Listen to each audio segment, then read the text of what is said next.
Hey, good afternoon, everyone, and welcome to this week's edition of VCIO Toolbox Open Coaching. I want to give everybody just a couple more moments to jump in. To give some updates out there, we're just about done with testing on the release. We ran into a bug that has slowed down the release. So today we're kind of altering content a little bit. And we're going to go over a number of different overlooked features that exist within VCIO Toolbox. And then next week, we'll definitely be focused on the new release update and all items included in there. We apologize for the delay in this release, but there are some pretty major components that are touching a lot of code, and testing is going, unfortunately, a little bit slowly, as I always effort to be transparent with everyone. So, I know that was kind of what I may have shared last week is what this week's expectation was for coaching. That will be upcoming, but we're a little bit delayed, but that release will be out this week. So with that being said, it looks like we've got a few others jumping in today. What I want to share with you are some common features that are useful to the MSP community that are often overlooked in VCIO Toolbox.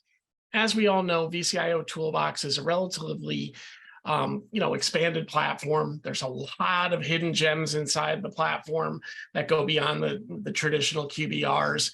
And today we want to go through some of those and really, help you understand what are some of the different features that you might be overlooking within the system. So we're going to spend a little time today in CAM, GRC, QBR, and the admin and report designer section, so you can see some areas where you may want to take advantage of features you might not have known even existed inside of VCIO Toolbox.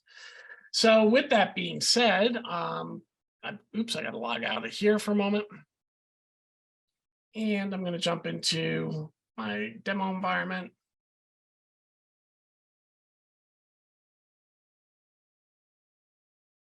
And you'll see when I come into my demo environment, I'll start off with what we have in the CAM.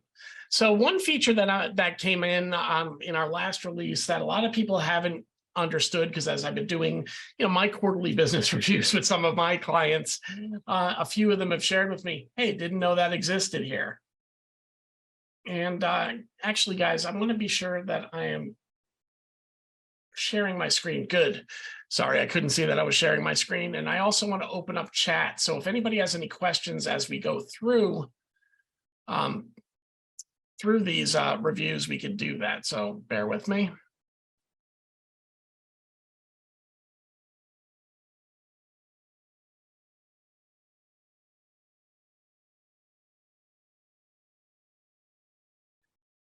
I'm not receiving my chat controls right now, guys. So what I'm going to ask you is if you do have any questions, please drop them into Q&A, and we'll try to answer those real time for you as we go through this process today.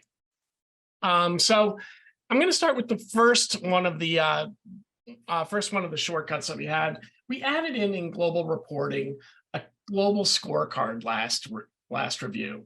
This scorecard will bring in any of your completed business reviews and your completed security assessments and give you those scores in one pane of glass. So you can compare all your customers and how they're working against your average score across your population. So you'll see here in my left-hand column, I've got a number of customers in my demo that have gone through their assessment. I'm able to see who's above the line, who's below the line, and then I can take action accordingly. As we start building out correlated security programs with those customers, we can take a look at where they are in those security programs and see those scores and how they compare to the average score as well. So this is a way to really be able to come in very quickly into the key account management module, look at your customers, and be able to report, especially if you have to report out on who's meeting the mark and who's not. And as you can see here too, we can kick off downloads of this report to share with others within our organization very easily from this area. Another often overlooked feature in the system is the ability to build departments and sites for your customers. So you'll see over here that we've got departments and sites, and I'm able to come in here and build those individually. This really helps today with budgeting. It gives us the ability to create a global budget and then assign different items to departmental or site budgets. So if you need to provide a breakdown of those different budgetary line or budgetary groupings, you can do so for a customer. One of the things that we've got on the horizon as we continue to expand out this capability is giving you the ability to do sub-accounts and secondary assessments for those sites. So one thing that that has been a bit of challenging thus far has been multi-location assessments, right? We basically have a top level customer. If you guys are bringing them in as imported customers and set them as new customers, obviously it becomes very easy to conduct those assessments. And using our portfolio user, you can put them into a customer portal so the customer can see the entirety of those groups. We are now looking at the ability to build sub-accounts or use these departments and sites so you can do secondary assessments under one main customer heading. This will allow you to report on, the entire group, but more importantly, it's going to reduce, active customer count for you as well. So once you establish these different departments and sites, and I'm just going to add another site for the purposes of demonstration. If I were to go into the IT review and go into my recommendations, I can now tag my recommendations to these different departments.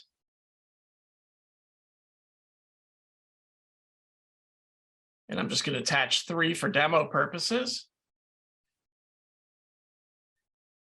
And you'll see once I do that and I go into my roadmap, I now have the ability to filter on departments. So here I'm seeing my, roadmap in its entirety. If I switch to this one school, now I've got just the budget to attach to that school. If I go to this school, it ties the budget items that I put to this school.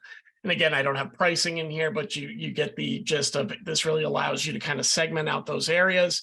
And then in our report designer, I'll highlight a couple reports when we get to that section, but you have the ability to, and actually I think you can do it right here. Now that I think about it in standard reports, yep, we have a technology roadmap by department.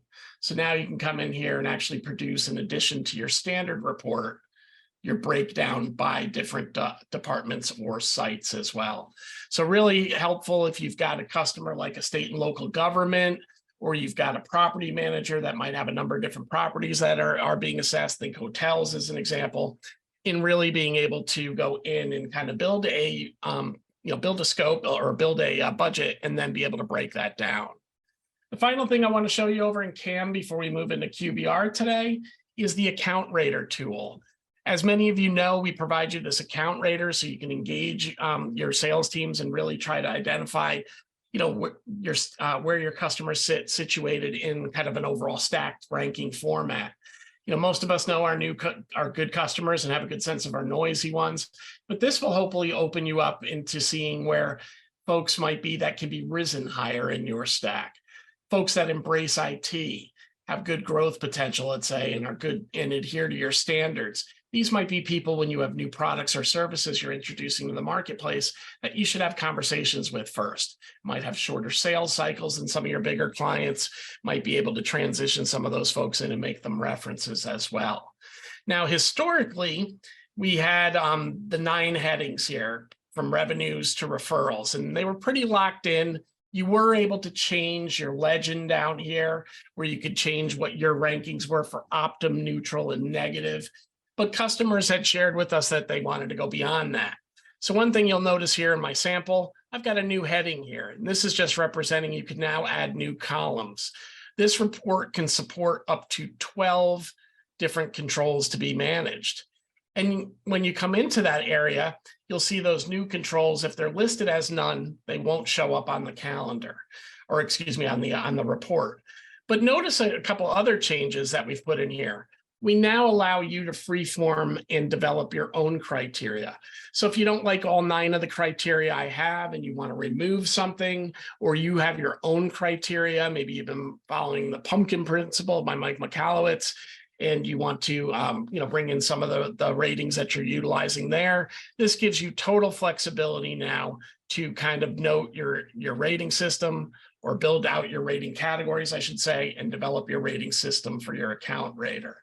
So that's another oft overlooked item that we have in CAM.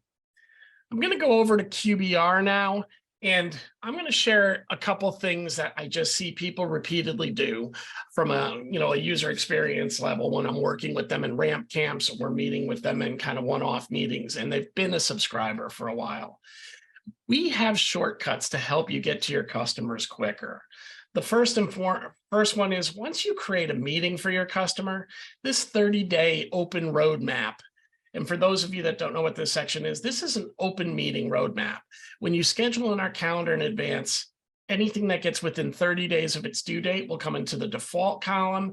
And then as you start working on those meetings, you can move it from engineer to VCIO to a pending status and really work your workflow. But the real key is anything that's due within 30 days will pop in here, and things will remain on this screen until you actually close the meeting.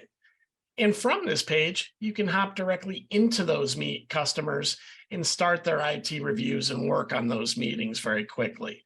So this is a very quick shortcut once you establish a meeting to get your customer into the IT review.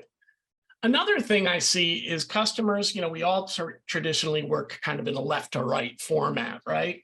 So I'll see customers come in and immediately jump on the customer, then they got to come up to the ribbon up here to get into the area that they want to go to. And certainly there's nothing wrong with that, but we're always looking to shorten some of the clicks in the route you need to take to get there. And you'll see very quickly over here, we've created a number of different shortcuts with rollovers to help you understand where you're going. You can view the calendar for a customer very quickly by clicking on that icon and going straight into the calendar for that customer. You can create tasks against that customer record for your to-do list very easy without even having to enter into the customer space. This jump will take you right into the IT review, similar to what the dashboard did. And the big one that, we can also manage our assessment templates from right here.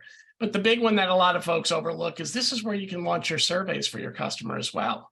When you come in here, you'll go to any of the survey templates you've built in customer experience. You can choose that survey now. You can choose your template type from the email templates you got, and you can choose your person you want to send the survey to and launch it from right here. The other great part is when you dive into a survey at the customer level, you can come in here and see their response and get their measurements very quickly. So in this case, I've got a couple surveys out there that haven't been answered yet, but you see very quickly based on the surveys, it's creating some grids here so you can actually see that scoring. So this is an easy way, and you can hop right back to that by clicking on the hyperlink. So this is an easy way right from the customer record. If you're like, you know what, I want to just get a quick survey out to that customer, boom, we can set that up real quick here. And then we can send that survey out very easily from the system and check scoring when it comes back. And for those of you that don't know, if you want to quick check status on surveys kind of at a group level, when you come into the CX, the default dashboard there is really bringing you into a survey area here where you're able to take a look at all your different surveys and see, have those customers, gotten the survey, responded to the survey, and given you the answer back. So really handy tool to help you engage with your customers and kick off those surveys from in here. So remember, shortcuts, go to the right, shortcuts exist. Another thing that folks overlook quite often, and I'm going to go straight to the calendar to show this, is you can build your agenda right here within the meeting agenda area in your calendar. This meeting agenda, of course, is specifically for the customer that you're serving right here. And if you click on use meeting agenda, if you've set up a meeting agenda template, which you can do very easily right here by clicking on save as meeting agenda template, you can import that into your customer experience. This will ultimately save out. And when I come into the meeting view and go to this customer, I have now incorporated that agenda into the meeting view. Now, if you forgot to do it while you're in the calendar area, it's not a problem. You can absolutely build it here in the meeting view as well. But a lot of folks have, we've come to realize that a lot of folks have not really understood that you can go right from the calendar here, build your agenda, add any meeting minutes from the last meeting while you're doing your prep side time right here within the administrative side. And another thing I'll share as long as we're here, wasn't on my main list, but if you come in here and you've got any accidentally created meetings, draft meetings, things like that, and you don't want them to be represented, This is where anybody with administrative rights only can come in and delete those meetings out. So you do have a way to get rid of any mistaken meetings that you built. Final thing that I want to share in QBR relates to some of the asset policies. A lot of folks have done deep customization within their ConnectWise, Autotask, Halo systems. And one of the areas that we see commonly customized is the asset type field. So when you import assets, we've seen all kinds of different variants of what might be workstation, switch, or server, which tend to be some of the common ones that come pre-canned in these systems. So you have a couple ways you can change these policies to meet the way your system is labeled. First one is you can come in here on an existing policy, and you can go look at your asset list. This list will import any of the new asset types that come in with your system. So you should see any of the ones that are auto-created available to you here, and you can make that change to that policy and save that policy at that stage. But what if you want to keep the policy as is because you've got mixed, let's say, workstation types based on time that it was inputted into the system? Well, you can clone these rules as well. So you can come in here, click on clone, change that to a different topic. I'm just going to use this Ninja our managed workstation just to show this. And now I can create that recommendation. And now I've created a second policy that then can be used across all customers. So this is just a very easy way, and we should see that over here on this page.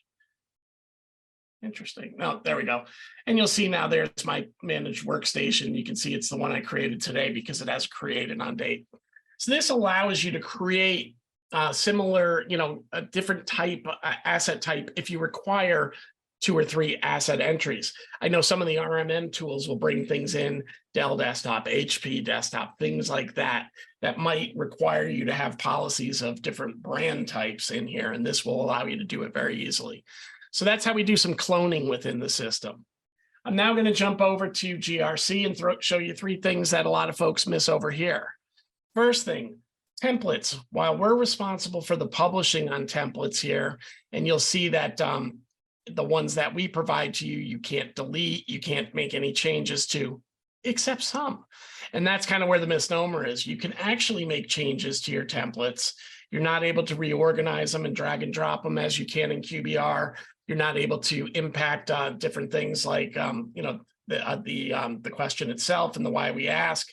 But what you are able to do is add to your standard recommendations list.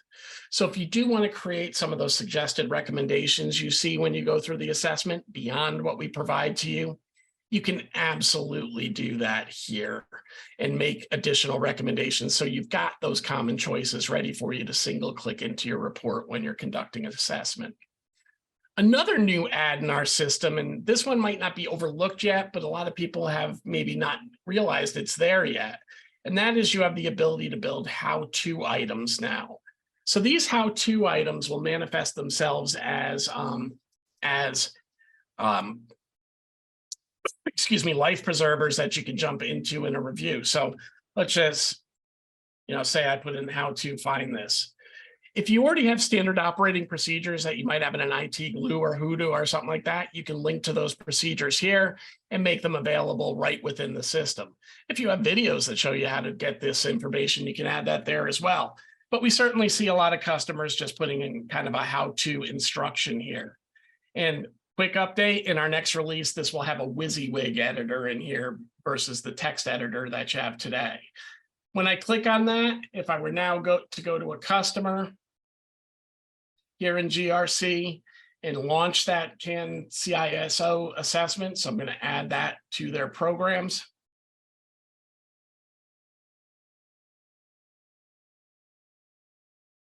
You will see now that when I come into this question, I have this little life preserver icon here, and now I can get whatever the guidance might be for me to work through this particular control and make sure I'm getting the information from the right spot. So, obviously a little bit of effort to put in here, but this will really help you if you build your how-tos, start transferring some of this assessment work down to some of your lower cost resources in your organization. And as you saw earlier, right here, yes, you can, Lyle, you can link to an IT Glue document or checklist. I apologize, I'm just seeing that. As long as the person that's clicking on it has the rights to view that, they'll be able to get to that within IT Glue. And going back to what I shared with recommendations, this is where any new suggested recommendations you build will show up as well. Another area that folks haven't been, utilizing to its fullest has been our policy manager here. If you've been creating policies for your customers that you want to attach to their IT review, either in QBR or GRC, you can load them here into the policy library. So this will make sure that everybody on your team is actively pulling the same policies when they're showing those policies and including them in reports for customers. If you don't have policies today, I suggest you go up to our university and peruse our policy library. Here we have 29 downloadable HR and IT policies that are templatized in Word that you can customize and then bring into your template library. So if you haven't been attaching policies, and I'll show you where you can do that in the review, and that can be done right here where your reference and evidence links are, and that's something you want to start doing. Now you can come in here, build your library, and attach your policies where required. So really meant to, help you get those things going and make sure that we're building the things that we need to support the evidentiary process of our assessments. And then the final thing that I want to share over in the GRC side of things is one of the things that we're able to do with recommendations in GRC is assign ownership to the project. When we're doing a regulatory compliance assessment, there's a lot of times that we're engaging our customers. Many of you might be aware of our new delegate capability that came in our last release, allowing you to invite clients into the assessment experience and be able to provide you with responses and evidence as required.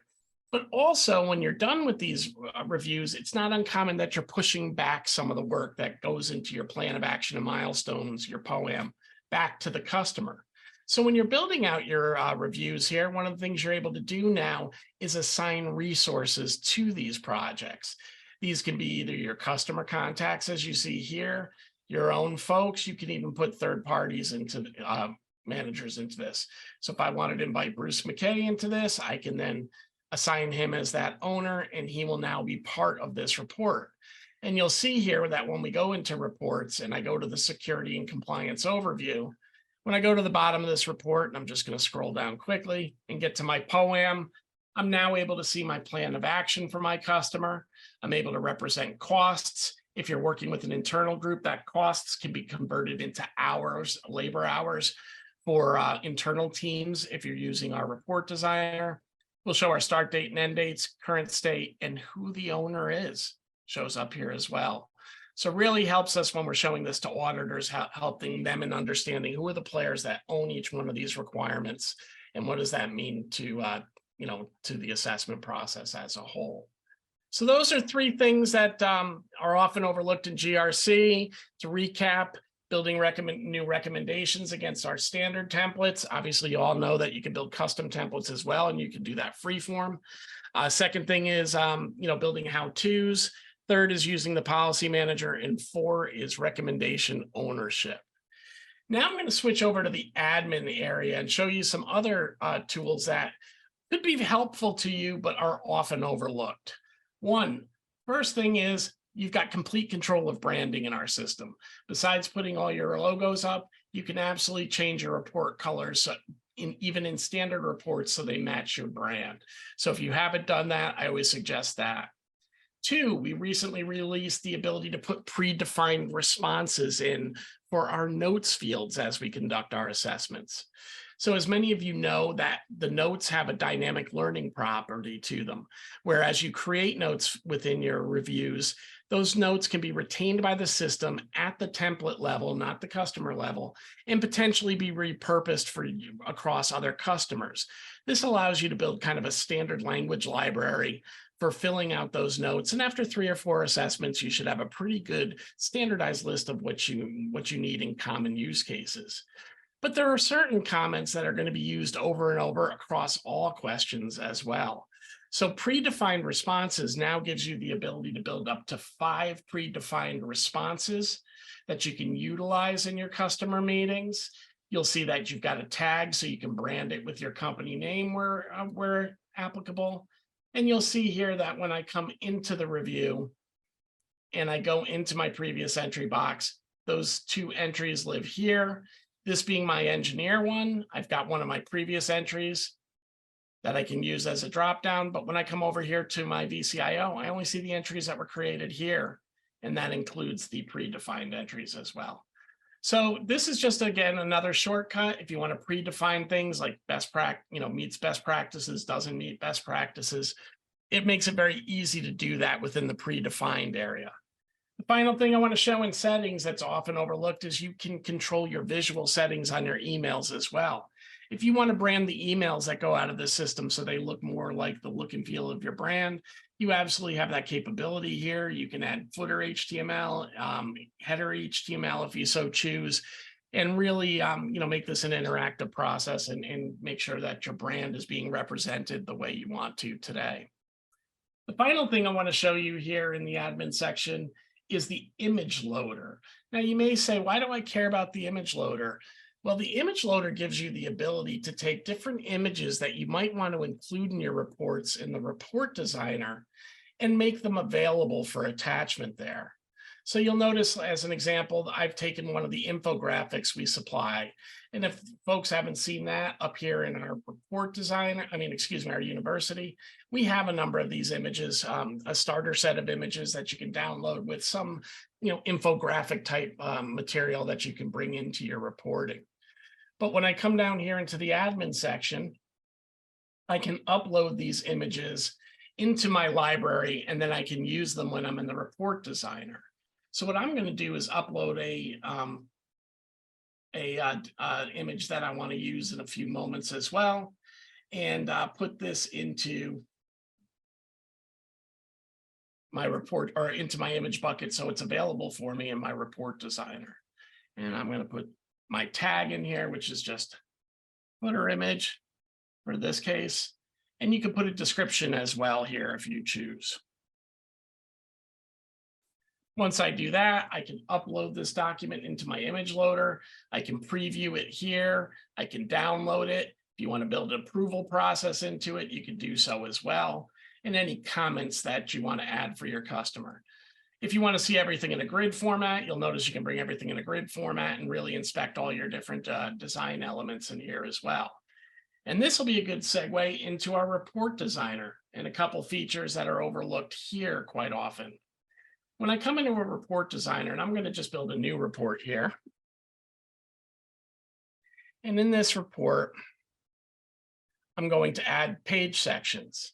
Now, first thing you'll notice is when you come into page sections, if you haven't done any customization, you will always have your title page 2 column listed here. This title page 2 column will give you a logo-based page where your logo would replace mine and have the text of the meeting. You'll notice I was able to add in one of our design elements. I was able to add our standard cover page in here so we could use that in reports. And the way we do that is going up here to the Manage Reports section. You'll see here, I've got my image for that 2 column view. If I wanted to make a top and bottom cover, I can add a top and bottom right here as well. This is where I uploaded a JPEG and full image of my my cover page. And here I'm going to add that footer page that I just brought in. Oh, we've actually made some updates to this. I don't have to pick it from my image folder here, but there are areas you will. And now I've got my footer page, and this will go into the back of a report. So now if I come back over here to Report Designer, I've got a few options in terms of covers and footers. I also can bring in elements for marketing, and this is where you would have to look at your library. So if I wanted to bring in one of these marketing pieces to put into my meeting, let's say if I wanted the CyberStats one, I would then choose that from my image library, add it here as marketing collateral within my report designer. And now when I click this new report, I'll show you how we can pull all these items together. So I come in here first, and I'm going to grab my full page image, drag that over into my report. I'm going to grab my page break my footer as well at this stage. And then I'm going to just go here over to QBR, and I'm just going to grab a couple quick elements. I'm going to grab a scorecard.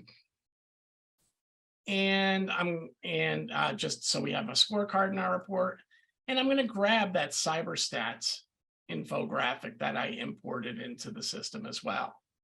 Now I may want to put a page break between the scorecard and the infographic. I could do that here, and I can save that layout. If you haven't created any custom sections, this will be blank here, just so you know. Now that I've created this report and saved it, I can now go into a QBR. I'll just pick this customer to show data, and I can come into reports. And when I go down here to the new report, I've now created a report that includes that image as well within the report. When I click on the PDF report for this, you'll see that it brings in my cover page. It brings in my scorecard. It brings in my CyberStats image. And again, if I didn't put a page break, it would have been at the bottom of my scorecard. And then I have this footer page. And guys, I mocked up this footer page in PowerPoint 3 seconds before this meeting. So don't focus in on the aesthetics, focus in the use case. But here I'm able to put in like an account team set up here and kind of your support link. So if you wanted to build a cover, an end page for all your reports that's standardized and give it a little bit more visual panache, you can do those things throughout the reports as well. So those are, those are really the 3 things that are often overlooked. Easier for me to say than or spell than say today. But the 3 things that are most overlooked in this is the ability to build different types of title page variants, the ability to add a closing page that can be used repeatedly, the ability to bring images or other custom areas. This is an area where you can take a snapshot of a report and bring that report. So if you had something from a different system you wanted to bring in, you could do that as well. And then, for those that don't know it, you can also customize any headings that we have in our reportings and make them whatever you'd like them to be. So those are some of the report designer overlooked items. So with that, folks, we're a couple minutes past the end of our time today, but I want to open up the floor for any questions you might have about, some of these features that we went over, some of the hidden gems within VCIO Toolbox, or open up the floor for an Ask Me Anything, any questions you might have. Again, I'm having a problem opening up chat today, so if you want to put those in Q&A, that'd be great. I'll reiterate again, next week we will definitely be doing the next feature release and going through the different elements of the feature release in that meeting. Again, apologies for the delay on this. We did find some bugs and did want to resolve those before putting them into public's hands. So bear with us. It'll be out at some point in time this week, but we're excited. That'll include the white space analysis. We're adding the ability to subscribe to a third-party risk management module if you're looking to do more vendor assessments on behalf of your customers in your CISO programs, and a number of other features as well. So I look forward to seeing you next week. With that said, I don't think I see any more questions coming in, so I'll let y'all get back to your days. And remember, this recording will be up in the university, so if you want to revisit it, go back to it. Don't hesitate, just go up to the university and look for our open office hours, and you will see all our previous recordings here. I wish everybody a great day and look forward to speaking to you all again soon.